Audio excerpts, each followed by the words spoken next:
Welcome back to my channel. So last vlog ಯಾರೆಲ್ಲ ನೋಡಿಲ್ಲ ಹೋಗಿ ಮಿಸ್ ಮಾಡ್ದಲೆ ನೋಡಿ. ನಾವು ಮಂತ್ರಾಲಯಕ್ಕೆ ಹೋಗಿದ್ವಿ. ಸೊ ಮಂತ್ರಾಲಯ ನೋಡಿಕೊಂಡು ನೆಕ್ಸ್ಟ್ ಅದಾದಮೇಲೆ ಬಿಚ್ಚಾಲಿ ಅನ್ನೋ ಒಂದು ದೇವಸ್ಥಾನನ ನೋಡಿಕೊಂಡು ನೆಕ್ಸ್ಟು ಈ ದೇವಸ್ಥಾನಕ್ಕೆ ಬಂದಿದ್ದೀವಿ. ಸೊ ಈ ದೇವಸ್ಥಾನ ನೇಮ್ ಬಂದು ಪಂಚಮುಖಿ ಆಂಜನೇಯ ಸ್ವಾಮಿ ದೇವಸ್ಥಾನ.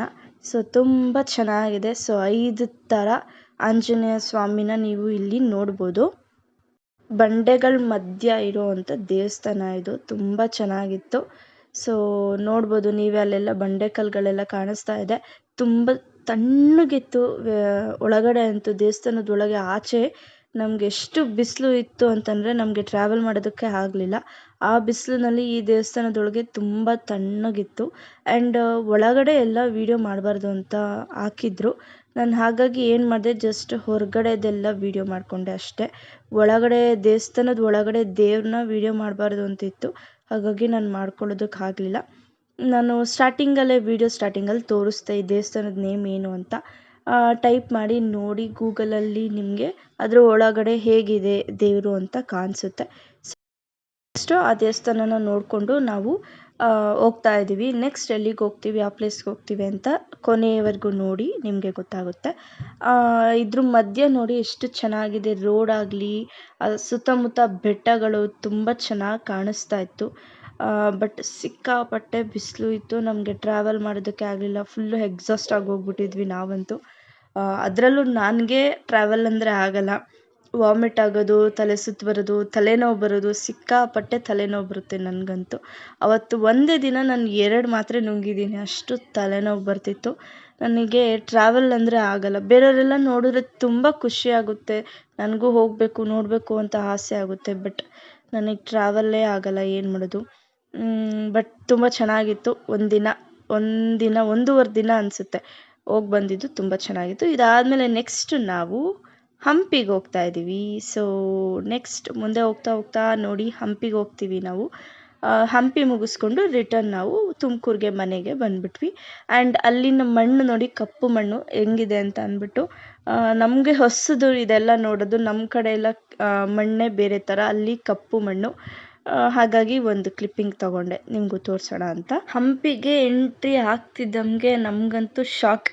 ಏನು ಅಂತಂದರೆ, ನಾವು DR ಬ್ರೋ ಗೊತ್ತಲ್ವಾ, ಎಲ್ಲರಿಗೂ ಗೊತ್ತಿರುತ್ತೆ, ಫೇಮಸ್ ಯೂಟ್ಯೂಬರ್. ಅವ್ರನ್ನ ನೋಡಿದ್ವಿ. ಮಾತಾಡ್ಸೋಣ ಅಂತ ಅಂದ್ಬಿಟ್ಟು ಕಾರ್ನ ನಿಲ್ಸೋದಕ್ಕೂ ಹೇಳಿದ್ವಿ, ನಿಲ್ಲಿಸಿದ್ರು. ಅಷ್ಟರಲ್ಲಿ ಅವರು ಹೊರಟೇ ಹೋಗ್ಬಿಟ್ರು. ಸಿಗಲೇ ಇಲ್ಲ. ಅದಾದಮೇಲೆ ಪರವಾಗಿಲ್ಲ, ಒಳಗೆ ಹೋದ್ಮೇಲೆ ದೇವಸ್ಥಾನಕ್ಕೆಲ್ಲ ಹೋದ್ಮೇಲೆ ಸಿಗ್ತಾರೆ, ಇಲ್ಲೇ ಅಲ್ವಾ, ಹಂಪಿನೇ ಅಲ್ವಾ, ನಾವು ಅದನ್ನೇ ನೋಡೋಕೆ ಬಂದಿರೋದು, ಅವರು ಅದನ್ನೇ ನೋಡೋಕೆ ಬಂದಿರೋದು, ಸಿಗ್ತಾರೆ ಅಂದ್ಕೊಂಡು ಒಳಗೆ ಹೋದ್ವಿ. ಬಟ್ ಅವ್ರನ್ನ ನೋಡೋದಕ್ಕೂ ಆಗಲಿಲ್ಲ, ಸಿಗಲೂ ಇಲ್ಲ.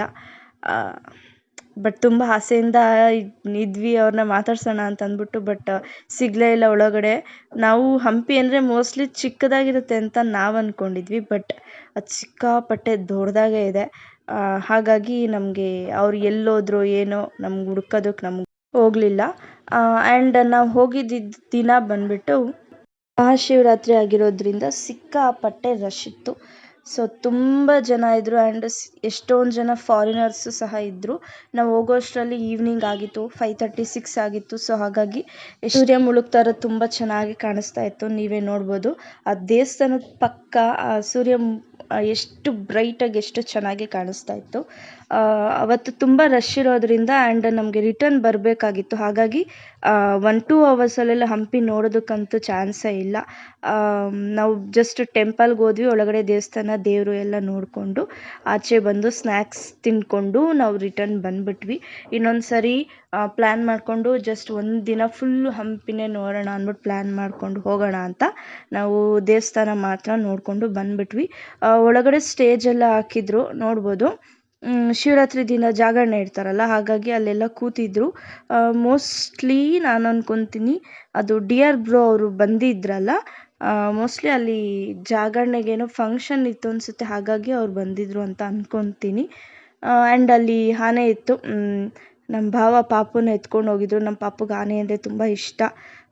ಆಶೀರ್ವಾದ ಕೊಡಿಸೋದಕ್ಕೆ ಅಂತ ಅವಳನ್ನ ಕರ್ಕೊಂಡು ಹೋಗಿದ್ರು. ಆ್ಯಂಡ್ ದರ್ಶನ ಎಲ್ಲ ಮುಗಿಸ್ಕೊಂಡು ಬಂದ್ವಿ. ಒಳಗಡೆ ವಿಡಿಯೋ ಅಲೋ ಇಲ್ಲ, ಜಸ್ಟ್ ಆಚೆ ಮಾತ್ರ ತಗೊಂಡಿದ್ದೀನಿ ಅಷ್ಟೇ ಇದನ್ನು ನಾನು. ನೆಕ್ಸ್ಟ್ ನಾವು ರಿಟರ್ನ್ ಬಂದುಬಿಟ್ವಿ.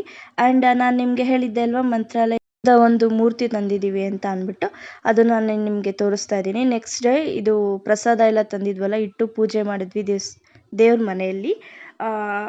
ಅದ್ರ ಮೂರ್ತಿನ ನಾನು ನಿಮಗೆ ತೋರಿಸ್ತೀನಿ. ಸೊ ಇದೇ ನೋಡಿ, ಮಂತ್ರಾಲಯದಿಂದ ನಾವು ತೊಗೊಂಡು ಬಂದಿದ್ದು ರಾಘವೇಂದ್ರ ಸ್ವಾಮಿದು ಚಿಕ್ಕದು ಮೂರ್ತಿ, ಹಿಂದೆಗಡೆ ಹಸು ನಿಂತಿರೋದು, ತುಂಬ ಚೆನ್ನಾಗಿದೆ. ಸೊ ಈ ಟ್ರಿಪ್ ವ್ಲಾಗ್ ವಿಡಿಯೋನ ಇಲ್ಲಿಗೆ ಎಂಡ್ ಮಾಡ್ತೀನಿ. ವಿಡಿಯೋ ಸ್ವಲ್ಪ ಲೇಟಾಗಿ ಬರ್ತಾ ಇದೆ, ನನಗೆ ಎಡಿಟ್ ಮಾಡೋದಕ್ಕೆ ಟೈಮ್ ಇಲ್ಲ. ಹಾಗಾಗಿ ಈ ವಿಡಿಯೋ ನಿಮ್ಗೆ ಇಷ್ಟ ಆಗಿದರೆ ಲೈಕ್ ಮಾಡಿ, ಶೇರ್ ಮಾಡಿ, ಸಬ್ಸ್ಕ್ರೈಬ್ ಮಾಡ್ಕೊಳ್ಳಿ. ಹಾಗೆ ನಿಮ್ಮ ಫ್ರೆಂಡ್ಸ್ ಆ್ಯಂಡ್ ಫ್ಯಾಮಿಲೀಸ್ ಜೊತೆ ಎಲ್ಲ ಶೇರ್ ಮಾಡ್ಕೊಳ್ಳಿ. ನನ್ನ ಚಾನಲ್ಗೆ ಸಬ್ಸ್ಕ್ರೈಬ್ ಮಾಡ್ಕೊಳ್ಳೋಕೆ ಹೇಳಿ. ನೆಕ್ಸ್ಟ್ ವಿಡಿಯೋದಲ್ಲಿ ಸಿಗ್ತೀನಿ. ಟೇಕ್ ಕೇರ್, ಬಾಯ್ ಬಾಯ್.